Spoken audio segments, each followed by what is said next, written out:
Hey viewers, welcome back to our channel. Today, we're exploring a term that holds significance in various contexts of life.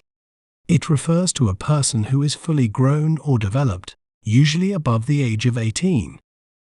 Let's break down this word to better understand its pronunciation. In British accent, we may pronounce it as adult, adult, adult, adult.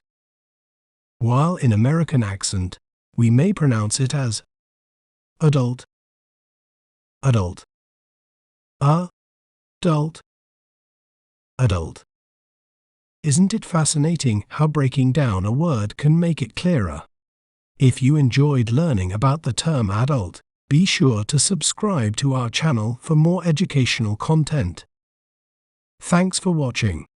Remember, knowledge is power. See you next time.